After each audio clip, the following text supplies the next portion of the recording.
Hey everybody, Matt and Corie here. We Howdy. were having our afternoon coffee and really got to talking. And we're really just spending some time talking about how we're doing and what we're seeing is happening with other people. And so we just thought that maybe we would just connect with you guys and have a conversation and see how you guys are doing too. I am now on the back end of Facebook Live's new Facebook Live thing. So if you are with us, I would love for you to just comment and say hi so that I can see comments. That would be great. Um, but we wanted to just take some time. I know there's a lot of content out there. There's a lot of videos going on. I've been doing a lot of videos, and so we weren't really sure if this was something that would benefit you. But I think what we were saying in our conversation, what are you laughing I was at? just thinking, in the absence of information or knowing what to do, the best thing is bring the world in on your confusion. Which I think is how everybody is feeling. And so one of the things that we were talking about is that there is definitely a lot of stress going on. There's a lot of stress that we're seeing and working with other people, and we're feeling the stress too.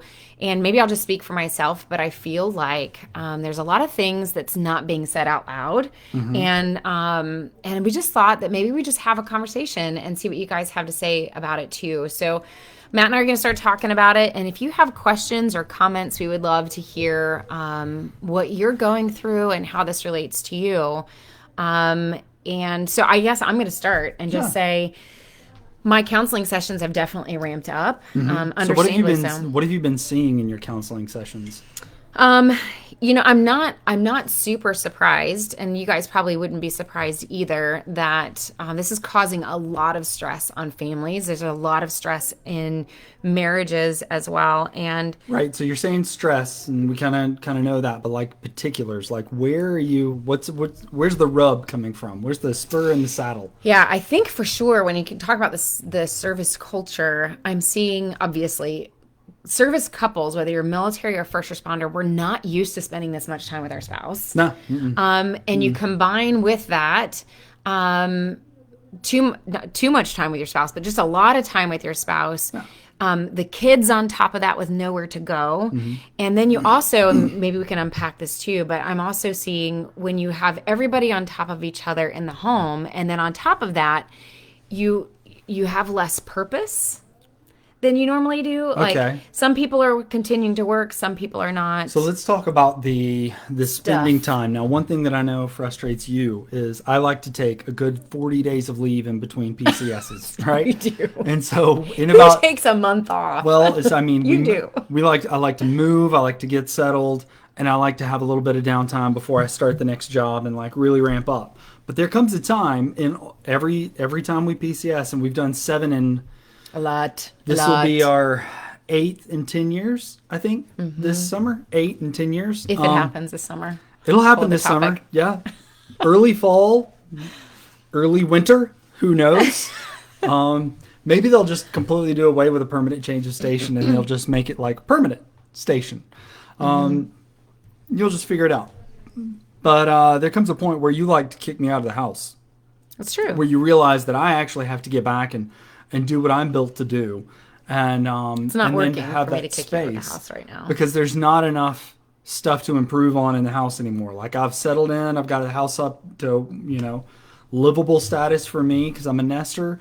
But so you're seeing people that are having to live together a lot, consistently, and initially that sounds like a honeymoon. Right. But we are well past the honeymoon phase. We're on, for us in Kansas, we're on day 44 quarantine, and Yeah. that's You've been counting. That's significant. It's on the calendar because I have to remind myself why I feel as crazy as I do. I know. And I feel like every day, I don't know about you guys, but I feel like every day we're going to bed going, did this just happen? Right. And it's going to happen again tomorrow. Yeah.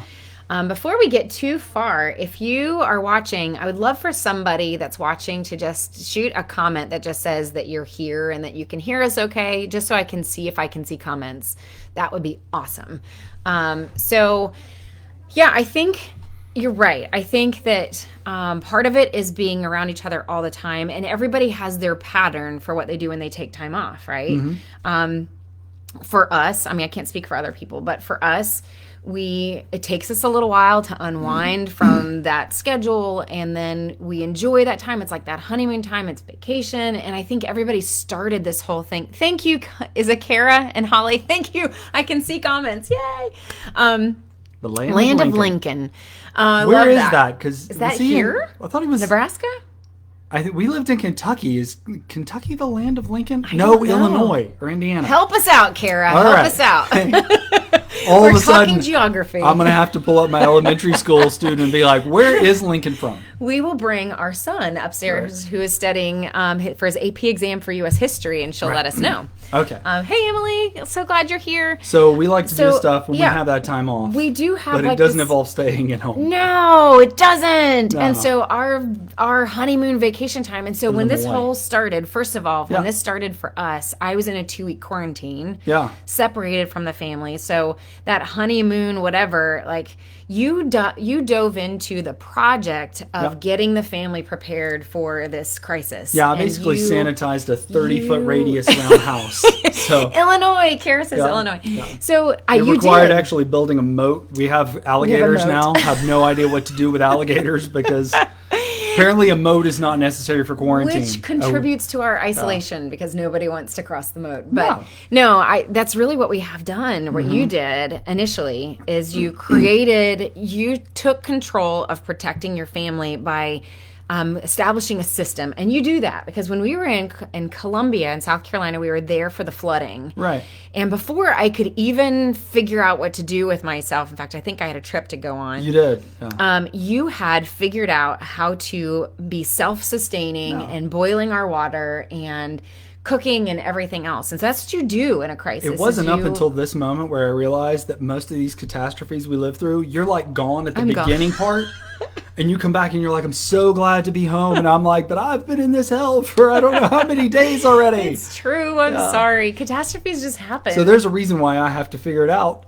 I'm a single parent. But let's be fair with our strengths. You would not let me be involved in that initial process anyways. Okay. Because Bygones. Because I'm not as good at it as he you're is. just gonna blame so, me?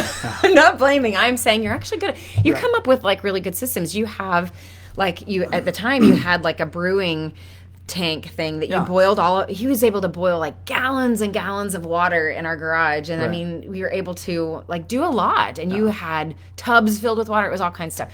But my point is that you take control where you can, and you create a system that works, and that's what you need to do. And I think that's one thing that I notice in myself, and I can imagine in a lot of other people out there that are activators and they like to actually make something happen and try and get after it, is we're kind of at the end of how much we can control. I mean, we've had weeks of, okay, do this, do this, do this. And we've gotten into that. It's like, all right, I got control of that. I've figured out this. I've got a habit and a pattern. But now we're still kind of having to do that and feeling like I'm doing things to be in control, and yet I still feel out of control. Like, I don't know. We're supposed to PCS this summer, and we don't know if, we know it's a definite, but we don't know when that's going to be. And there's thousands of people going through it. So the first thought is, I can't believe I have to go through this. And the next thought after that is like, oh my gosh, I'm like one of like 50,000 people trying to figure that out this summer. That's insane. The whole thing is insane. And so if you guys, I'd love to know if you guys are feeling similarly, but I think for us, our experience is that honeymoon is over, the vacation is over. I know we hit a point where we were like, enough is enough. Like, this is not ending anytime soon. And so then we established some kind of structure for the kids. It was not a free for all, just kind of survive. Now we got to figure out our new normal. So that's kind of worked for a while. Yeah. And then for me, I hit a slump this past week where and I'm the introvert, and I mean, I've craved eating out a little bit in the 40-something days we've been doing this. How many days is it now? 44. 44. Okay. I mean, I've maybe thought about eating out, but that was always kind of your go-to thing that you really enjoyed. But I hit a place where I didn't even know what I needed, but I was just not happy. Yeah. And I remember coming to you going, I don't think I'm depressed because I don't feel like my family's healthy. We have everything we need. We can go to the grocery store. We can get out and go for a walk or a run. And so I don't think that I'm depressed, but I feel like I have the symptoms of depression. Oh, absolutely. And you were great to be able to go, it's okay. We kind of all are. Yeah. And to acknowledge that. But I mean, I even was really starting to hit this place of going, I don't even know what I need, because it seems like everything, and here's what I am having conversations with people about, is everybody has this weird suffering experience where you're struggling, and maybe you are having those same feelings that I'm having, where you're just like, I feel down and lethargic and I don't want to do anything, and discouraged, and that's how I was feeling. Right. And then you immediately have this guilt feeling of, I shouldn't feel that way, because it's not like I'm actually dealing with something like the first responders on the front line are dealing with, and we haven't had somebody that's gotten sick in our family, and so then you talk yourself out of, I shouldn't feel that way. Kind of shame yourself out of a feeling, which invalidates the naturalness of that feeling, and then also denies you the ability to process it. Because if you deny that it's an actual feeling, you block it, which, to be honest, is very indicative of military spouses. I mean, how often does a military spouse have to feel a feeling and then block it? Absolutely. So you do that, and then also what Holly was saying is it's the military on steroids. You know, what led up to us actually doing this is I had this idea of, when I look at a military spouse and the common experience that they have, it's kind of like living in the Pacific Northwest, which is, it's generally rainy or cloudy on most given days. So after a while, you just kind of expect it's going to be overcast. It may not be pouring down rain. It may be a misty rain, but I'm just kind of used to it. I'm not surprised by it. Yeah. And so military spouses are living in confusion and uncertainty and unknown, and just kind of a raised general anxiety in the first place. So you're kind of living at that. With PCSing, with everybody trying to figure out what they're going to do, that ratchets it up. I shouldn't say those words. It really takes it up a notch to where it's like it's been a downpour. Like, and you ever get that experience where it's rained for like 5 days in a row, and the first 2 or 3 days you're like, oh, it's raining, I'll figure it out. Then after 5 days you're like, I don't remember seeing the sunshine. And after a while of going through that, you kind of got to wonder, what am I going to be like on the other side of this? Will this have taken me to such a place of blocking emotion, or of living at a heightened level of anxiety and unknown for so long? What will that have done to my brain and my soul to live in that? So let's definitely talk about that. But I want to first... I took that deep. No, that's exactly where we wanted to go. Let's talk first about that reaction and that metaphor, because it was a very interesting conversation we were having when he brought up, military spouses, and kind of thinking about like applying it to the weather metaphor almost. And so I'd love for you to share what you shared about service members and how they tend to react. But one of the things that I said was, as a military spouse, it's kind of like when you move to Kansas, which we are here in Kansas, and you're told when you come to Kansas, and you know that in Kansas tornadoes can happen, and you're told that they typically happen in the spring, and so you know that that it could happen, when it could happen. You have a basement provided for you. You get your house in order in case there ever that could happen. You decide as family, especially if you have small children, what is going to be that routine of where we go if the sirens go off. And so you kind of have that lingering unknown, and spouses are used to that lingering unknown, that this is what we're going to do if something happens, or if change happens, right? But what we're going through right now, which I think is creating so much anxiety and all of these different emotions, is it's almost like somebody every day is saying a tornado is going to happen today. We're waiting for it to happen, and it could happen at any moment today. And then you kind of, each moment is like, not yet. It's not. And then you get to the end of the day and it's like, it didn't happen today, but it could happen tomorrow. So everybody's heightened. It's heightened. It's the common term is hypervigilance. Right. And that's one of the things that leads into PTSD, or it's actually an outflow of somebody that's gone through a level of trauma, is they become hypervigilant about their surroundings. Okay. And you've probably seen this. Yeah, you've probably seen this with a service member, especially I'll speak from the service member, and you can talk about hypervigilance from a spouse perspective, especially raising small kids if I'm away on a deployment. But from a service member perspective, hypervigilance takes its toll after a while. It's not just a frame of mind, but it actually changes the body. Bessel van der Kolk would say the body keeps score. And, you and I on the first deployment experienced a huge drop in our cortisol, and our adrenal Right. glands just kind of shut down. And after a while, you could no longer be hypervigilant. You kind of overcompensated, or you were overconfident. Like, I'm still on it. Yeah. More irritable. Yeah. Yeah. And so when you have that hypervigilance, you can only keep it up for so long until you have to kind of ratchet it down. But right now, everybody still has to stay up on that plateau and maintain it.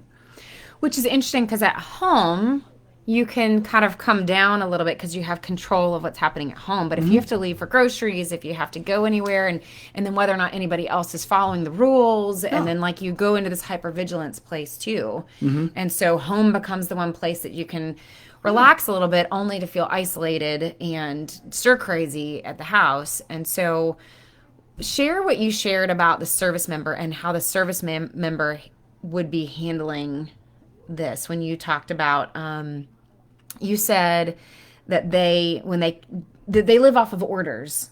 You remember when you said that? And you said that service members are so used to living from orders to orders. Yeah.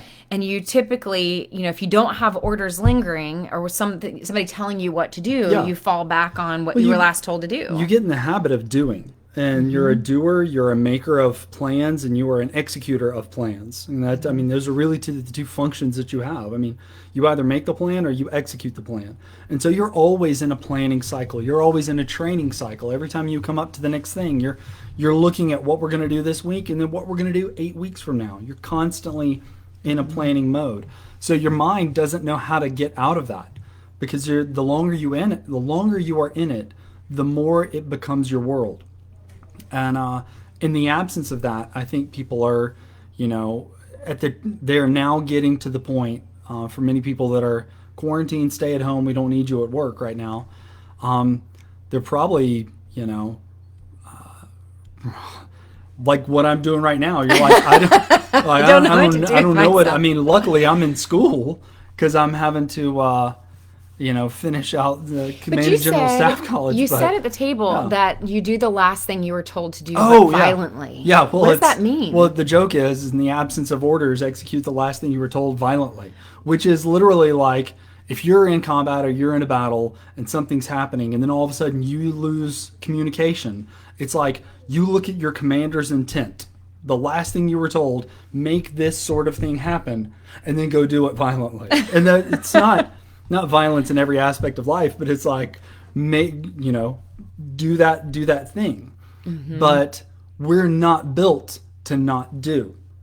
We're not built to sit around and not try and make things happen. And so the first stage is, personal development. I'm really going to get after it, whether it's going to be physically, mentally, both. How am I going to be better on the end of this? And you can do that for a while. And then after a while, you're like, all right, okay, now what? And you're like, okay, improve family, improve this. And then at some point you're like, all right, I'm really pouring myself into every aspect and every avenue. And you don't realize you're working so hard to maintain your own little, I'm giving myself orders and I'm executing my own orders. Like, I'm making my plan and I'm executing my plan. You start to burn out after a while. And you're running low on energy, you're running low on creativity, you're running low on that level of discipline. And so at some point you're just like, okay, so can I take a break? And you look around and you're like, well, who's in charge of me? To take a break? Who's in charge of me to give me that permission? And for so long you don't give yourself that permission, that trying to give yourself permission feels very foreign. It's so interesting. And then I think from a spouse perspective, we're used to handling uncertainty by controlling, right? And so we control, especially when you have kids, you control with, I'm going to get routine, I'm going to put the kids in childcare, I'm going to do this, I'm going to get this hobby, I'm going to do all these different kinds of things. But none of those things can you access right now. Right. And so there's nothing to control. And what you definitely can't control is I wonder, this is actually a question to you guys, but I think that spouses, I guess, would be feeling like they're not feeling like they can control the house. Yeah. So what you normally could control in the house, you probably are struggling to control in the house, especially if your spouse is there, because the best times of controlling what's in the house is when your spouse isn't there, and it's only your battle rhythm. And so I imagine spouses are feeling like even out of control of the arena that they're used to having control. Yeah. And so they're burning out in an entirely different way. And so going back to your first question, what I feel like I'm seeing is this just heightened anxiety, which is understandable because nobody wants to catch a virus, even though we keep seeing so many of our friends, even on Facebook, are getting the virus and recovering. Like, but there's so much anxiety even of just not being able to control things that you normally would control. So I think that's kind of one difference as far as how we're both handling that. I'll tell you something that just occurred to me for service members as well. If I was in a cave in Afghanistan, which like literally we lived in one of our OPs, and you're like sleeping on the dirt and you're not able to shower and you have to go kind of back to like, you become a wild thing in order to do that. I mean, you're living in austerity and you've given up every comfort. And that's easy to take on. When all those things are taken away from you, it's easy to go, okay, I know how to gut this out because I'm just living in austerity. And so coming back into a comfortable environment can be kind of, you have too many options. It's the person standing, in the Hurt Locker, standing and looking at the cereal. If I just have one sort of food, if you're just giving me eggs on cardboard, I know how to live that way. And I know how to lower my expectations so much that that's an easy way to live.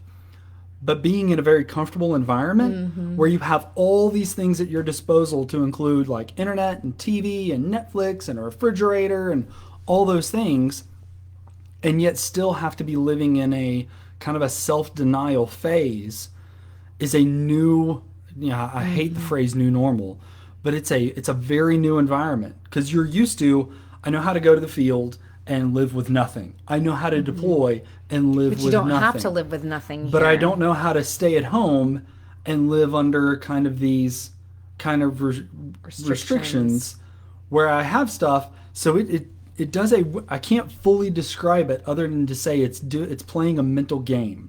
It is because, if we were just told to isolate in our homes, then we would just do that and there's nothing else we can do. But you have to keep telling yourself, but I can go outside, but I can go get groceries, but don't go too far, but don't touch anything.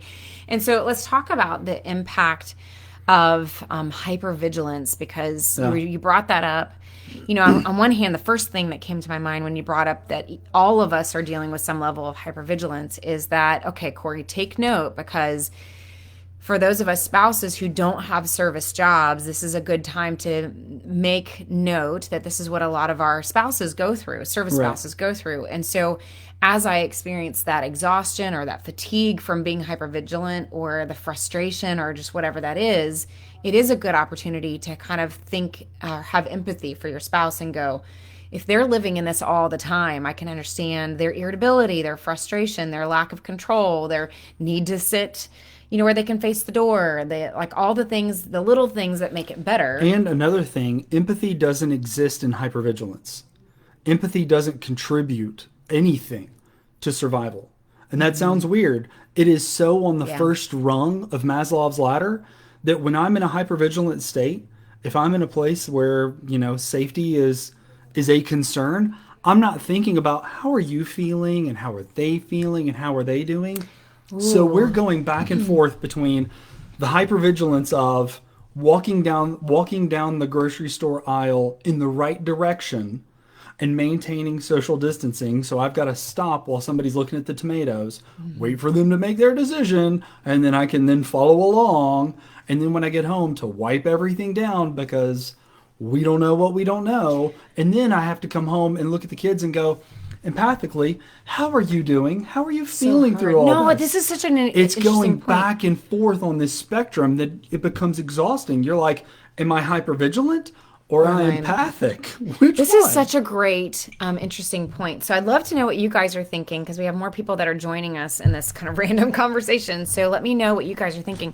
But that's a very interesting point, because one of the biggest issues I hear that couples bring to sessions is, wanting to have more empathy in the relationship, wanting to have more warmth in the relationship. And this is a time where everybody is kind of on those first couple rungs of the ladder and everybody's kind of surviving. Lisa, haha, Matt, true. So, like, everybody is kind of going back and forth between surviving and better than surviving. Surviving, better than surviving. Not quite thriving, but just kind of a little bit better than surviving. And so that is exhausting. And I think, I know I've been seeing this between you and I, but I wonder if this is happening with you guys and in your families. But that probably would explain some of the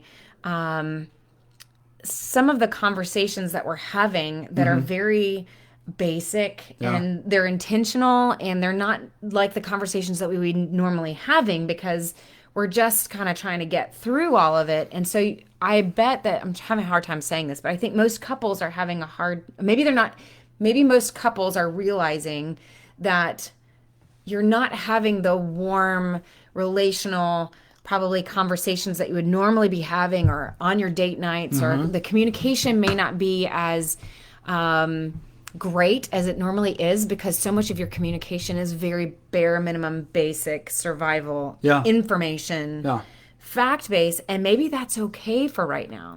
And so if there's maybe somebody out there, it's usually my military and first responder spouses, that you're frustrated that communication isn't better or he's not being more empathic. Maybe all of ours is not quite what it normally is, and that maybe it's okay for right now that we just accept that our conversations are going to be more basic than usual. So here's what I will say, and this is interesting, and there's another point I want to touch on here in a second, is what works when you are in a hypervigilant state is to be very clear with and concise with your communication. And what I'm thinking is like we do a combat update brief downrange or in the field like at least every couple of days. And really that's what are the last 24? What's the next 24? And maybe we can simplify. So tiring. Yeah, but maybe maybe we're trying to think about this too much. Maybe it's maybe I'm not saying you need to constantly revisit the last 24 and the next 24, but when we have that level of communication, it's we communicate our expectations, we communicate where we are and where we're going, and really it really boils down to because we can't think long term right now.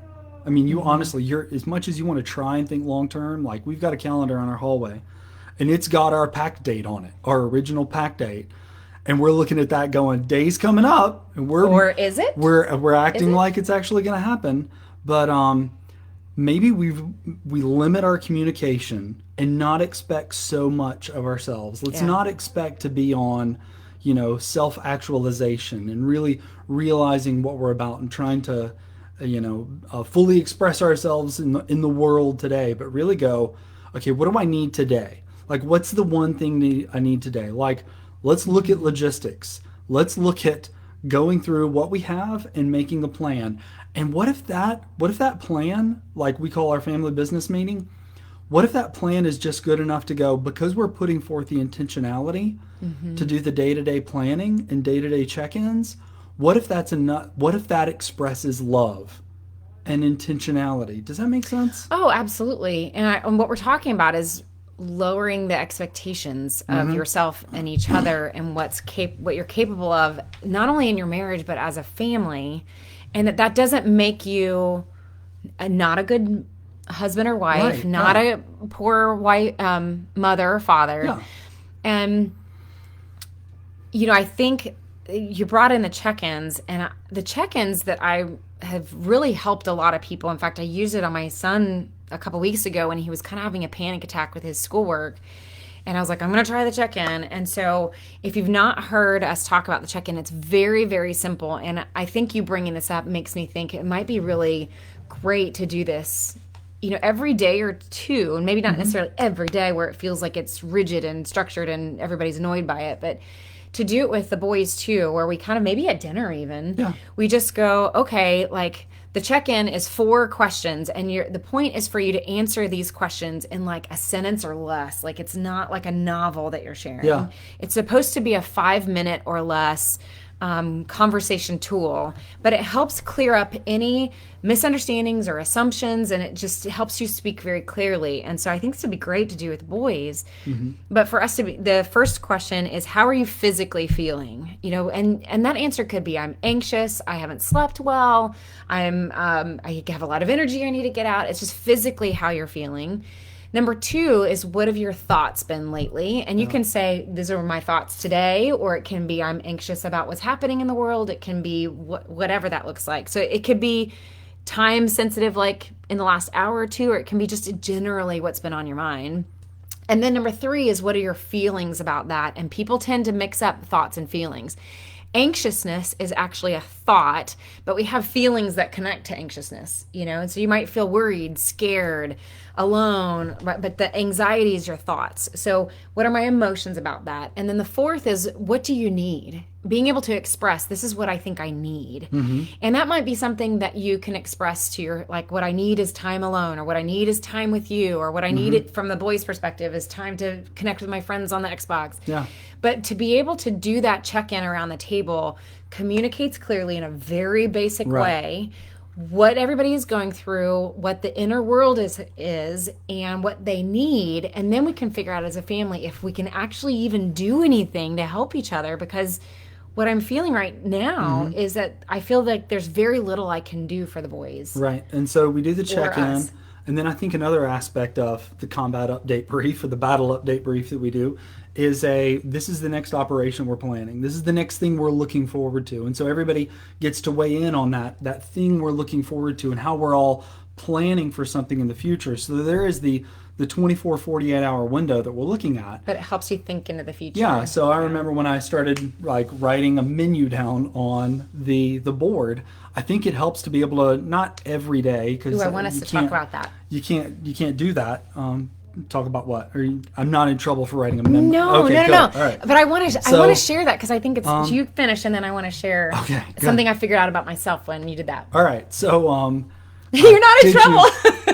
Did you shame yourself because you failed to plan? I meals? did. Okay, I did. We're going to talk about that. We'll talk about Corie's shame, and I want to hit a couple things that are being mentioned there. But I think it helps to do a logistical brief on the house, where things are, so that you at least have that sanity of going, okay, I know we're well planned for, we are well prepared for, but also to go, what kind of plan are we going to make as a couple or as a family? And then, because that gives you control, and you have that little bit of ownership over making something in the future happen. So the first big grocery shopping thing I did, I picked up a box of brownies, I picked up stuff to all make a the cake, things I never buy, and I picked up something to make pudding. And in my mind, I was like, every Sunday we're going to win Sunday. Since we don't go to church, we're going to win. Since we can't go to church. Since we can't go to church, we're going to be able to make it a win for a big Sunday dinner. I'm from the South, so a big Sunday dinner, and then we're going to make a dessert. Yeah. Which is like, that's crazy. And I wanted to look at it and go, look, this is all crazy. This is all, we live in unprecedented times. And if I hear that one more time, I'm like, we've lived I know. Part of me is like, we've lived in this time for so long, it's precedented. Like the last 7 weeks, it's precedented, all right? It's no longer unprecedented. We got it. And so making that plan, or making a plan, helps you to have something and be future focused, but also not every day has a very set plan, because that rigidity, you can't keep up with that. Your mind and your body are exhausted. And I think about a lot of people that have been caregivers for a while. I can only imagine how your normal level of anxiety was high because you've been a caregiver, or you've been the primary person at home to hold the home together.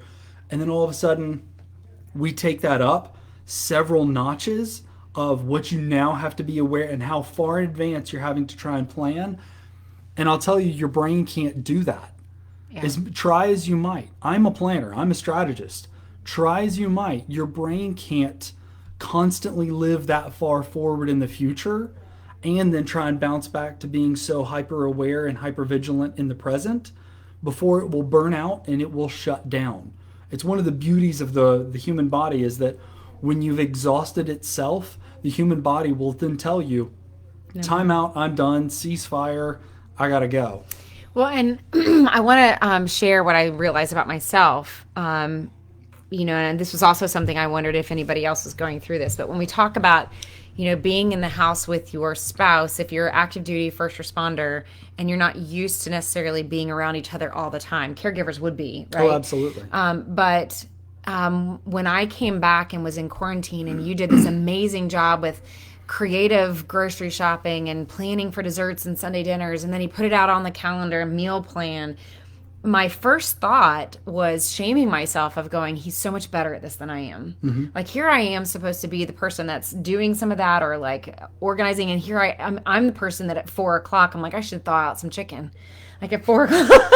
And I know that drives you crazy. She's so graceful to say 4:00 because sometimes 5. sometimes 6. The reason we got an Instant Pot is because we needed to make instant dinner at 6:30. Okay, It's so true. It wasn't like we were slow rolling food all day. But I want to be honest with that because you are so strategic and you're so good at thinking into the future, and it hurts my brain to think into the future. Which brings me to third point, right?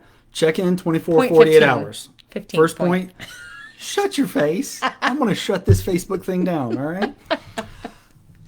First thing, check in. Second thing, have something you're planning for in the future. Third thing, lean to your strength. Yeah. I'm not mad at you because I got it. That is not your strength, and that's totally okay. But this weekend I made lots of labels. Oh my I God. made so many labels. Like, if you didn't know what kinds of flour we had in our pantry, you sure do now. That's my version of control. That's her version of control. Now, will she reference those labels in making something? No. But it'll help me. It looks nice. It'll help me when I go, I got to run to the grocery store to plan for 2 weeks from now. But that much being said, each person in your home has a role and a responsibility, and they have a giftedness of why they're there. And so, it's not her, no, I'm totally cool with it. It's not her giftedness. There are certain things you make and it's lovely and it's wonderful, but I also grew up and my mom ran a restaurant. She was a chef. So it's not fair. Well, when I first did the grocery shopping and then got the freezer running and started dropping the groceries off and gotten everything, I then got my piece of paper and started running down and logistically looking, what do we have?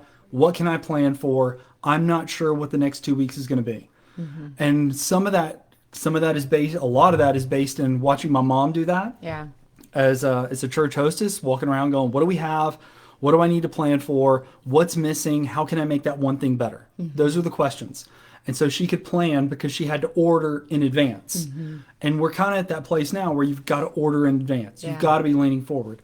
Secondly, it was that first trip in Afghanistan. You didn't know what you were going to have for the next week in some places. You didn't know when travel was guaranteed.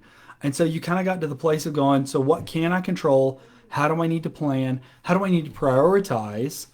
And then above all that, how do I then give control up? Because I realize I don't have it. And so when you realize you don't have it, in Afghanistan, in Islam, they say, inshallah, if Allah wills it. For us in a Protestant tradition, we'd be like, you know what, we're just going to rely on God. And if God wants to bring it about, then we'll rely on that. And if not, then we'll understand that he has better purposes. So there's this aspect of giving control up while leaning into the strength of everybody that's in the home.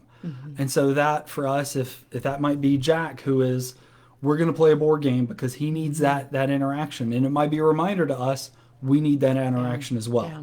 While it might not be the first thing in our head, and we might want to veg out and watch Netflix, probably need that interaction. Or with Aiden, the reminder of, you know what, we need to be a part of his life in such a manner that we fill the gap that teenagers are experiencing. It's It's a whole nother gap right now. Because Jack finds that himself, whereas Aiden, I think, needs us to help him fill that socially and have those conversations. Like he wants to just talk. He wants to talk to us. And so you're What right. it does for us is that it actually slows us down. Absolutely. Because normally we would be going about in a very linear, active way, next thing to next thing to next thing, trying to feel productive and fill the time gaps that we're experiencing. But whenever he stops and starts going into a long explanation, for me, it's that mental cue of, you know what, be present, be here, enjoy this moment. Don't try and distract yourself so much that this time passes quickly, which is odd to say when you're like, why won't this time pass quickly? But it's like, what's the gold right here that I can mine and that I can be a part of? And how can I leverage this opportunity that's being forced on all of us to come out of the other side of this better? And again, not shaming yourself that you're not better at that or thinking of it first or that your kids asked it before you thought of it. Like, I think you have to just be like, oh, I'm so glad that he brought that up because otherwise I would not have thought of that. Right. Speaking of strengths, I think it'd be interesting to talk about how we both are finding that breaking point, because that was also one of the reasons why we started talking. That's when I eventually fall asleep. When I hit that breaking point, You just narcolepsy. I have narcosleepy. Narco-sleepy. So, no, but I think everybody's okay. So, Narcolepsy is not a laughing matter. it is not. It is such a serious thing. Go ahead. Anyways. Yeah. So, no, I think everybody, here's my concern is at this point, I feel like everybody's doing okay, but I feel as a culture that we're on a breaking point. Yep. And here's what I think is going to start happening. You can't live in this level of uncertainty and with this level of restriction for too much longer before people start kind of breaking rules or claiming control where they can. And that could be like some things like I'm going to go to that restaurant, or I'm going to, once they start to open a little bit, or it just depends on what you usually use to make yourself feel better and fill that void. And then where do you find that? But people are going to start breaking those rules. But I feel like everybody's anxiety is starting to really climb. I definitely think there's a lot more domestic violence. I definitely think there's definitely a lot more tension happening in the home because people are feeling uncertain about their own future, for some of you, jobs. So So strength-wise, how would you say people are losing it? How do you know when you're about to have a breakthrough in the process in the counseling relationship? Because describe that. Describe when you've had a long-term relationship with a client as far as providing services. Well, we all know there's that breaking point of like the good aha breaking point? The good aha, the tension of like all the stuff is there. It's all bubbled to the surface. Right. You can't hide from it any longer. And they have to choose whether or not they're going to accept what they see in the mirror or they're going to break the mirror and leave and disrupt. But if they push through that breaking point in the relationship, the good stuff is on the other side. How does that mirror this? Ooh, because I was already in that. I feel like... Did I disrupt your No, original train of I'm thought? trying to think. I It's saw such your a good train question. and I just kicked it off the tracks. There's so much being kicked off the tracks right now. No, I think in a session, Tracks don't exist. and I don't know if this is kind of what you're talking about, but in a session when I'm working with somebody, I feel like there's a moment of desperateness. Yeah. Right before an aha moment or a moment of change or a moment of clarity or a moment of acceptance or whatever that aha is supposed to look like, a moment of humility. Yeah. A moment of sorrow where they see themselves and some of the destruction that they've caused. I feel like it's right before that is like a moment of desperateness where everything has led them to this point and they can't go backwards. They don't know what's in front of them. Yep. They don't know what the solution is. They don't know how. It's almost like a hopeless desperateness. I call it surrender. And then so that desperateness lends the person to go, what do I do? What is it that you see? Or tell me how I can fix it. Or it's just kind of is like this funnel almost. Where they have to set down the things that have not been working for them up to that point. Right.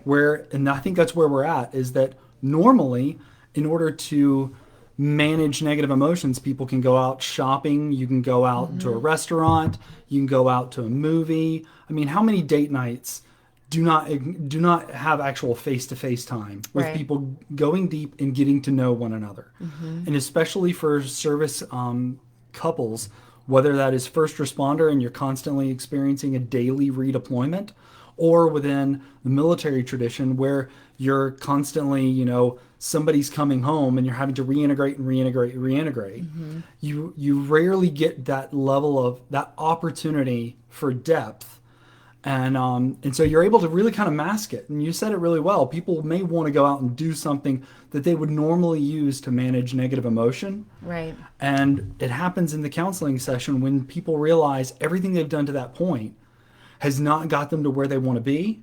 And they have to decide to set those things down in order to pick something else up or to move through that difficulty, Yeah. to choose that difficult conversation, to choose that difficult awareness, and then to respond in a productive manner when they realize the things that you've been using have really been using you. Yeah. And so I think if we were to apply that to this, I'd love to know if this is even landing for some of you guys, because we're really randomly talking now. But I think we're definitely at this place of desperation.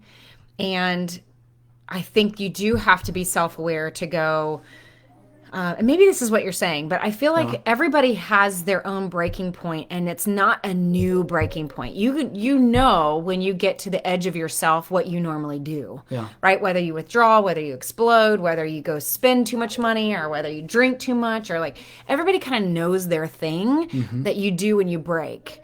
I kind of go introverted, and I start doing whatever I can to control my surroundings and unplug. And that was making labels. You label stuff. I bought a labeled. lot of organization stuff online, and that was my rebellion. Like, if I can't go shopping to organize and have control, then I'm going to order something online, and they're going to bring it to my door no matter what, And that felt like a rebellion to me.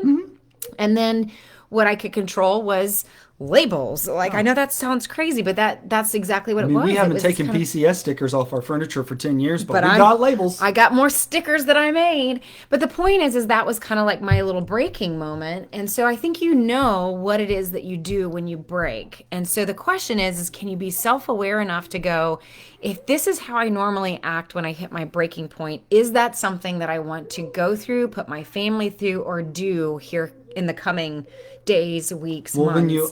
There's that, but there's so much non-opportunity to do that. I mean, you're talking about people breaking and rebelling.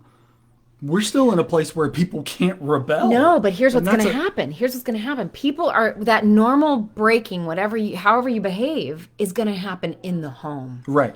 And you may not be able to go shopping, but it's going to still play out somehow in your home with your family. And I think that's what we have to take a look at is, how do you know this is going to get to you? How do you typically handle that? And is that an okay way to handle it? Right. And then do you need to backtrack and go, I need to be protective of myself and my family to make sure that however I was going to handle that, if that's what I really want to do. Because the hard part is it's easy to form new habits when you have the mental and emotional energy and fortitude to be able to push yourself into new uncomfortable areas to do things that are good and right for you. But if you have that reserve to pull from, most people don't right now. I don't think most people actually have that reserve to pull from to create good habits and patterns to be able to go, you know what? I have enough energy to be mature in this moment. And this is going to take energy. But it was like, who was saying about the grocery store? It was up here. Somebody was saying about the grocery store. Yeah, Sherry was saying about the grocery store. Just going to the grocery store was exhausting. By the time you get back from the grocery store, you're like, I'm not sure I even needed any of that food. I'm not doing it anymore. It's not worth sanitizing. It's not worth sanitizing. I mean, you would think we'd all be all losing weight, but we're not, because we're eating our way through our feelings. Okay, so to your point, though, and if you guys have any questions, it can be related to what we're talking about or other things. This would be a great time for you to post those so we can make sure we get them in before we shut down for the afternoon. But to your point, if we don't have the energy to be self-aware and mature and really rise above what we normally would, like, what do we do? Yeah. what do we do? Because you can't just live accidentally and just like make decisions that are destructive. I think we need to speak plainly and clearly without assumptions. And we need to allow ourselves to be in a bad place, but also to communicate to another person that we need to have that time. And so that was like, I just came up to you today and I'm at the end of, a year's worth of master's level classes. And after 2 masters, I swore I'm never going to go back to school. And the Army sent me back to school, which is great. And I've been grateful. Thank you, Army. But I literally hit a wall today. I was like, I can't think anymore. Like my brain has just you stopping. didn't use these words. He didn't use these words, but what I heard, because I was working here at the computer and he came by and he just kind of stopped for a second, and you said, "Hey, Corie," and the way that you said it, he normally doesn't ever. You don't normally address me like that, but you kind of were like, "Hey, Corie, I heard I'm not doing well." It wasn't the exact words that he said.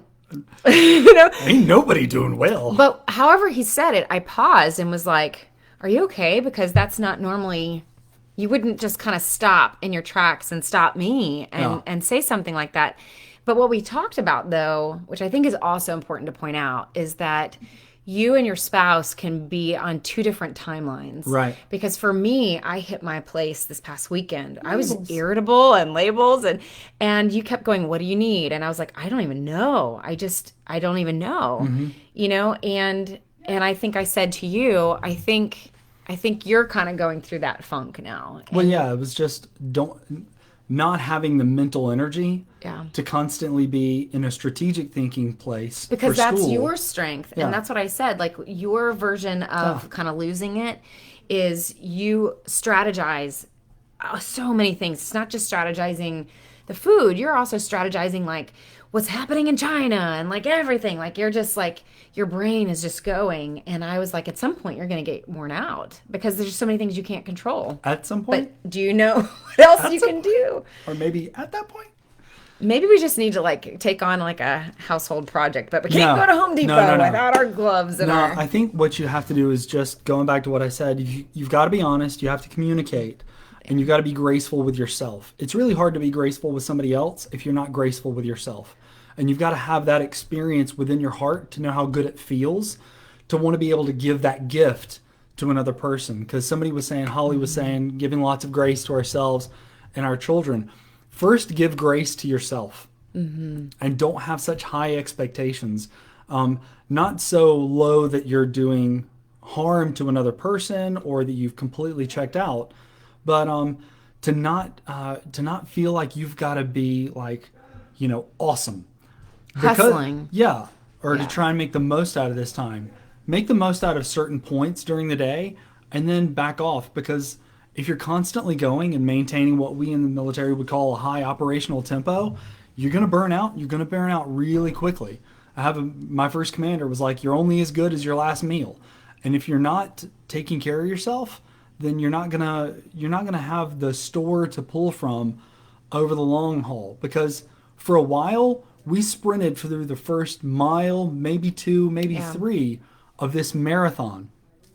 And having run a couple of marathons, you can't do that. Especially a marathon you don't want to run. Yeah, you've got to find your own pace and you've got to find your own rhythm, and then you've got to be okay that people are going to run faster than you and you're going to run faster than other people at different points of the marathon, and just realize the goal is to finish the marathon. Well, and this is a whole another subject for another time, but I know a friend of mine, we were talking about like the shelf life of grace, and that if you're giving so much grace that they're actually excuses, right? That's not what we're talking about. We're talking about if you have a high standard for yourself and you're burning yourself out and you need to give yourself permission to achieve half of what you normally are trying to achieve, right, then now is one of those times to consider that. But if one of the things that's been in my mind that I've been worried about is that whole idea of, what's that phrase? When you stop, what's in motion stays in motion. That's a law of physics. Yeah. A body in motion tends to stay in motion. Okay, but I've been thinking about... A body at rest tends to stay at rest unless acted upon by another outside force. And that's what I'm actually... Thank you, physics. High school Good physics job. just showed up out of nowhere. It's amazing what happens when you're in quarantine. Yeah. No, but I've been thinking about that a lot because I think we're constantly going so much, and this is forcing us to not be able to do as much as we normally do. And one of my fears of scarcity Yeah. has been I don't want to get too lazy, or I don't want to get too still, because I'm gonna have a hard time getting going Yeah. again. Well, in what the way that kind of translates in my mind, our entire world is in a scarcity world. Right. And it started with toilet paper, and it's just evolved from there. Yeah. We are at a scarcity place. Newton's law. Thank you, Rochelle. I didn't even know. Yeah, good job, Newton. All I remember is he had apples. Like an apple fell on his head, I think. See, I went from like here with physics to there with physics. Bottomed out. Bottomed out. That's all you got. So we then begin to we create a bias, and that we begin to see it everywhere.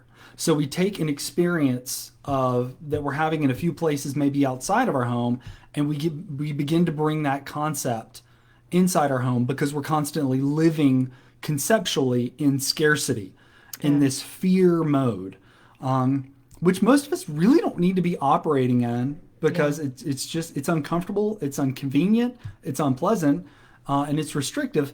But it's not necessarily shouldn't really engender a level of fear. But if we take scarcity, the concept we're experiencing outside of the house, then bring it into the house, then all of a sudden we'll begin to interpret everything through the scarcity lens. And so that we begin to see everything as finite and running out. And that if I don't do this, X, Y, or Z is going to happen, And then we're like, well, if I don't read these books and then I run out of this time and then I have to go back to work, then what's it going to be? I will have lost and not made the most of this time. I won't make the most of that. And after a while, that's exhausting. It's exhausting to think that way too. I think maybe to wrap up our time, It's been the homeschool lessons for the last 3 weeks. we all need that lesson, Rochelle. It's Newton's law. Learn it. Don't make me go over this next week. I think to finish up, I'll go first, but you think about like what have you figured out about yourself that you have been trying to implement to take care of yourself during this time. And so for me, other than organization, but honestly, some of that was because I just have not given myself the permission and the time to do some of those things that are creative. But for me, I think I had to realize part of my those depressive symptoms. I think I realized I need all the things that I normally do to take care of myself. I don't feel like I have access to, whether it's date nights or date days where we'd go shopping and looking at nothing, or going to the gym and all those normal things that I would use as an outlet.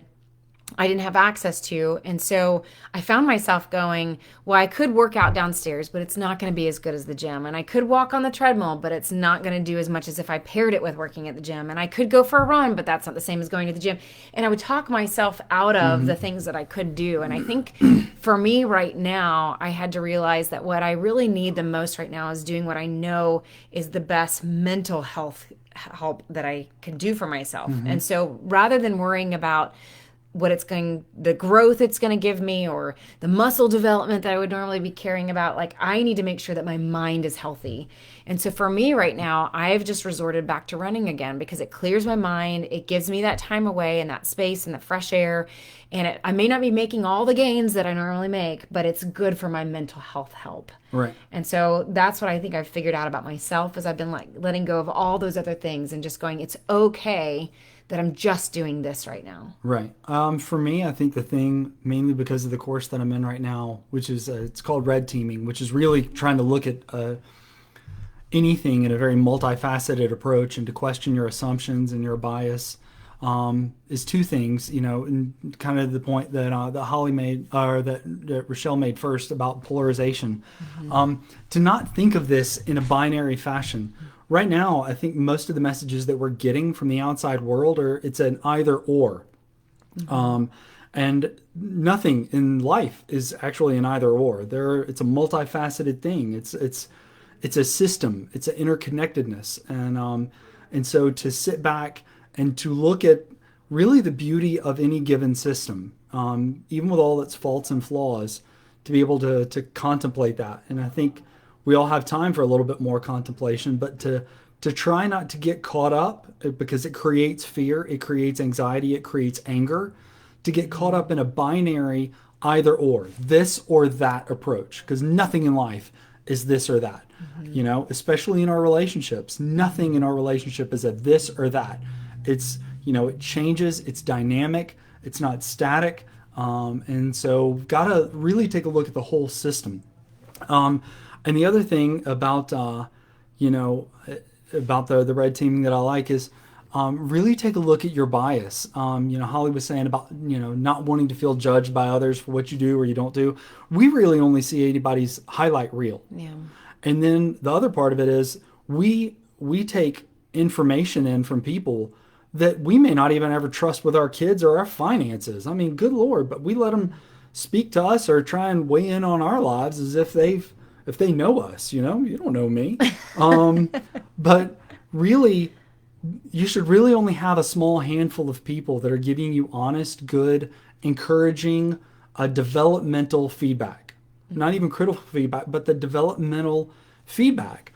And so if you feel like you're sensing that people are judging you, it could be that you're reading the situation wrong, or that you've got a negative bias that you're looking at the world through. So to be able to really try and go, okay, so who am I letting into my life right now?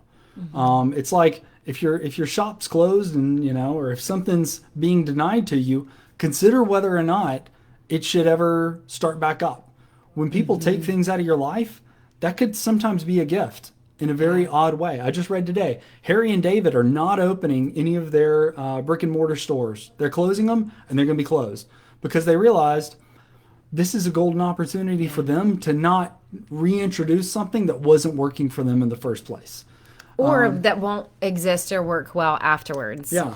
And Becky, you bring up a really good point about the scarcity, because that was also what we were talking about before we went live here was, that scarcity of how you're affected when you leave the house is definitely affecting our fatigue and our exhaustion, and it's going to be there, and it's going to take a while to get out of that mode of scarcity. Yep. That we don't need to walk around in fear. That a lot of it is probably overkill, but we just have to trust the system right now. But at the same time, to realize that when we do have that green light, we've got to be that much more aware that it's not something for us to fear or freak out about. It's really something for us to pace ourselves through. Right. So I'll finish with this, and as a perspective.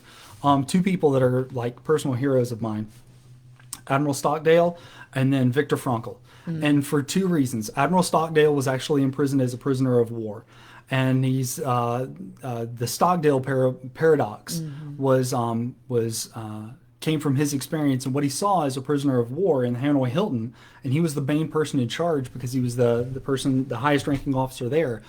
That people that did not do well as a prisoner of war were ones that kept saying, well, we're going to be out of this by Christmas. We're going to get out of this by Easter. I'm going to get out of this by summer. I'm going to get out of this by my birthday. And they kept looking for that next date, and that next date would come and go. And they pinned all their hopes on being done by a certain time, rather than looking at facing what they would call the harsh reality of the now with a hope for the future. And what Stockdale and Frankl had in common was Stockdale would say that this is going to be the seminal event of my life. This is going to be the most life-changing thing by which I will redefine myself, I guess. I would put words in his mouth. Bring purpose out of it. Bring purpose. Viktor Frankl, who was a concentration camp survivor, when he was in Auschwitz, he would actually organize rocks. So Viktor Frankl was a professor in Austria, a neurobiologist, and he would actually say he would organize rocks in the camp yard, and he would teach a class to those rocks based off of the psychology of surviving in a concentration camp. And he would say to himself, if and when I survive this, I will use this experience to then pour into the lives of others. So I always believe, and as a military chaplain, people always come to me and go, why did this bad thing happen? And I've come to resolve for myself that I don't know if I'll ever know the objective reason that any bad thing ever happens. But what I can say is that what you actually do with it and how you go forward with it will actually bring great meaning into that experience for you, individually, collectively.